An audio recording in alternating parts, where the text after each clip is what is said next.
तुलसी रामायण अर्थात रामचरितमानस की रचना 16वीं शताब्दी के अंत में गोस्वामी तुलसीदास ने अवधी बोली में की थी, जबकि वाल्मीकि रामायण को लेकर विद्वानों और शोधकर्ताओं का मानना है कि महर्षि वाल्मीकि ने इस महाकाव्य को 600 ईसा पूर्व से भी पहले लिखा था। संस्कृत भाषा में लिखी गई रामायण के रचयिता वाल्मीकि को आदि कवि भी कहा जाता है। उन्होंने अपने इस अद्भुत ग्रंथ में जिस प्रकार से राम कथा का वर्णन किया है, वही बाद के कवियों के लिए प्रेरणा का स्रोत बन गई। प्रत्येक काल में विभिन्न भाषाओं में रामायण की रचना होती रही है और प्रत्येक रामायण की कथा का केंद्र वाल्मीकि रामायण ही रही है। हालांकि देखा जाए तो राम कथा सबसे पहले स्वयं प्रभु श्री राम ने ही अपने पुत्रों लव और कुश के मुख से सुनी थी, जिसका वर्णन उत्तर रामायण में विस्तृत रूप से किया गया है। तब अपनी ही कथा और बखान को सुनकर श्री राम ने अपने बालकों से स्वयं ही पूछा था कि हे बालकों, ये कथा किसकी है? और लव कुश के इस उत्तर पर कि ये कथा आपकी ही है, श्री राम ने कहा था, नहीं नहीं, ये मेरी कथा नहीं हो सकती। मैं तुम्हारी कथा के इस राम जैसा महान नहीं हूँ।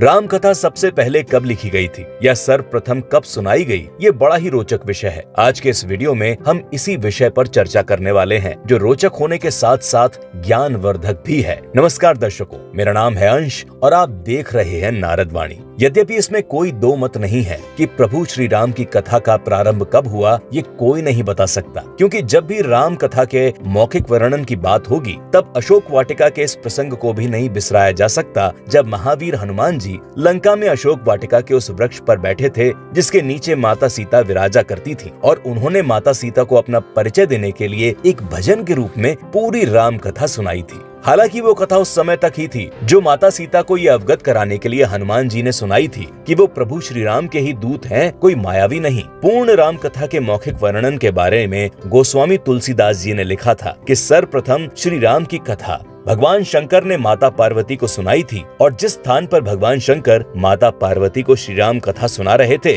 उसी के समीप एक कौवा अपने घोंसले के भीतर बैठा उस कथा को बड़े ध्यान पूर्वक सुन रहा था। आश्चर्य की बात यह है कि वो कथा पूरी होने से पहले ही माता पार्वती को तो नींद आ गई, परंतु उस कौवे ने पूरी राम कथा सुन ली। कालांतर में उसी पक्षी का पुनर्जन्म काक भुषुंडी के रूप में हुआ था, और उन्होंने अपने पूर्व जन्म में सुनी प्रभु श्री राम की कथा गरुड़ जी को सुनाई थी। क्योंकि वाल्मीकि रामायण सबसे प्राचीन, प्रामाणिक और चर्चित मानी जाती है, तो इसके रचयिता वाल्मीकि जी के जीवन से जुड़ी उस घटना से हम सबको अवगत होना ही चाहिए, जिससे उन्हें श्री राम की भक्ति की प्रेरणा मिली थी। पौराणिक कथाओं के अनुसार एक महान रचनाकार और महर्षि बनने से पहले वाल्मीकि जी रत्नाकर नाम से चर्चित थे, जो लूटपाट किया करते थे। एक बार एक निर्जन वन में नारद मुनि को देखकर रत्नाकर ने उन्हें भी लूटने का प्रयास किया। तब नारद जी ने रत्नाकर यानी वाल्मीकि से पूछा, ऐसे निम्न स्तर का कार्य तुम क्यों किया करते हो? इस पर रत्नाकर ने उत्तर दिया कि वो अपने परिजनों के पालन पोषण के लिए ऐसा करते हैं। देवर्षि नारद ने पुनः प्रश्न किया कि तुम अपने जिन परिजनों के पालन के लिए इतने अपराध करते हो,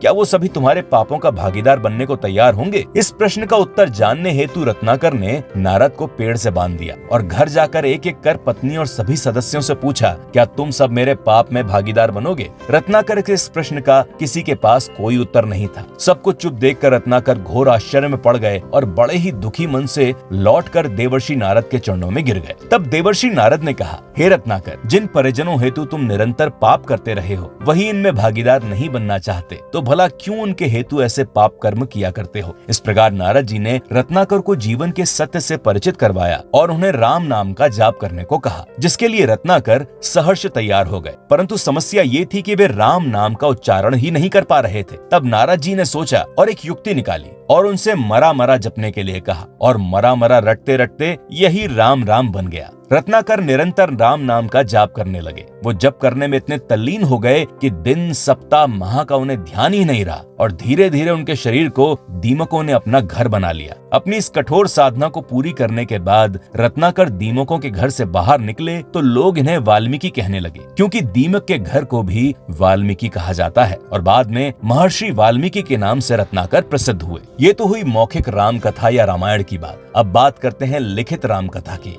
लिखित रामायण के रूप में वाल्मीकि रामायण से तो हम सभी परिचित हैं, परंतु इस बात से बहुत से लोग अनभिज्ञ होंगे कि प्रभु श्री राम के सबसे महान भक्त हनुमान जी ने सबसे पहले राम कथा लिखी थी। परंतु क्या हुआ उस कथा का और क्यों ना आ सकी वो अस्तित्व में, इसके पीछे भी एक कथा छुपी हुई है जो बहुत ही रोचक है, जो ये भी दर्शाती है कि हनुमान जी अपने प्रभु के भक्तों की भावनाओं का कितना मान रखते हैं। विभिन्न शास्त्रों में वर्णित किया गया है कि रावण से युद्ध समाप्त होने के पश्चात जब श्री राम अयोध्या आकर अपना राजपाट संभालने लगे थे, तब हनुमान जी ने हिमालय पर शिव जी की आराधना की और पर्वत की शिला पर अपने नखों से प्रभु श्री राम की संपूर्ण कथा लिख दी, जिसे हनुमद रामायण कहा गया। कहा जाता है कि जब महर्षि वाल्मीकि ने रामायण लिखी तो उन्होंने अपनी इस कथा को सर्वप्रथम शंकर जी को भेंट स्वरूप देने का विचार किया और कैलाश पर्वत पर पहुंच गए। परंतु वहां पहुंचकर उन्होंने देखा कि वहां पर तो हनुमान जी ने पहले से ही रामायण लिख डाली थी। वाल्मीकि जी को ये सब देखकर बड़ी निराशा हुई। महर्षि वाल्मीकि की निराशा को देखकर हनुमान जी ने उनसे इसका कारण पूछा तो उन्होंने कहा, हे महावीर राम भक्त हनुमान, मैंने बड़े ही कठिन परिश्रम और लगन से जिस रामायण को लिखा है वो आपके हनुमद रामायण के समक्ष बहुत तुच्छ है और आने वाले समय में तो मेरी रचना उपेक्षित होकर रह जाएगी। हनुमान जी वैसे तो सभी राम भक्तों को कभी निराश कर ही नहीं सकते थे। वे श्री राम के परम भक्त वाल्मीकि जी की चिंता को भली प्रकार समझ गए। उन्होंने कहा, राम कथा भला तुच्छ कैसे रह सकती है ऋषिवर, जन जन तक प्रभु की कथा पहुंचनी चाहिए, भले ही वो आपकी लिखी हो या मेरी। हनुमान जी ने उन्हें समझाने के पश्चात स्वयं द्वारा रचित हनुमद रामायण की पर्वत शिला को एक कंधे पर उठाया और दूसरे कंधे पर महर्षि वाल्मीकि को बिठाकर समुद्र के समीप गए और उनके समक्ष ही अपने द्वारा लिखी रामायण को समुद्र को समर्पित कर दिया। हनुमान जी के इस कार्य की अपेक्षा वाल्मीकि जी को तनिक भी नहीं थी, परंतु उनके इस त्याग और भाव को देखकर महर्षि वाल्मीकि उनके भी भक्त हो गए। महर्षि वाल्मीकि ने कहा कि हे हनुमान, आप धन्य हैं, आप जैसा तो समस्त ब्रह्मांड में कोई भी नहीं होगा। आपकी महिमा के गुणगान के लिए मुझे एक और जन्म लेना होगा। मैं वचन देता हूँ कि कलयुग में मैं एक और रामायण लिखने के लिए जन्म लूंगा। ऐसी मान्यता है कि कलयुग में रामचरितमानस लिखने वाले गोस्वामी तुलसीदास जी महर्षि वाल्मीकि का ही दूसरा जन्म थे, इसीलिए उन्होंने रामचरितमानस लिखने से पहले हनुमान चालीसा लिखी। फिर हनुमान जी का गुणगान करते हुए उनकी प्रेरणा से अपनी रामचरितमानस को पूर्ण किया। मान्यता ये भी है कि महाकवि कालिदास जी के काल में समुद्र के तट पर एक पट्टालिका मिली थी, जिसे उन्होंने किसी सार्वजनिक स्थान पर रख दिया था ताकि विद्यार्थी उसकी लिपि को समझ सके।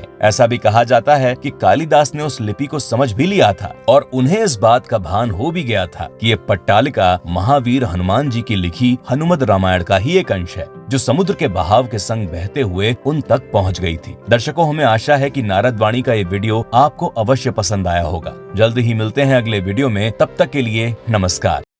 पुण्य कथा सिया राम की सुनाने, गाथा महाभारत के महासंग्राम की गाने, अनेकों पावन पौराणिक कथाओं का लेके उपहार नारद टीवी आ रहा है आपके द्वार।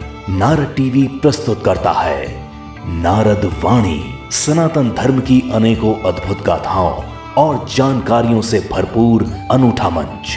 तो अभी सब्सक्राइब करें नारद वाणी YouTube चैनल को।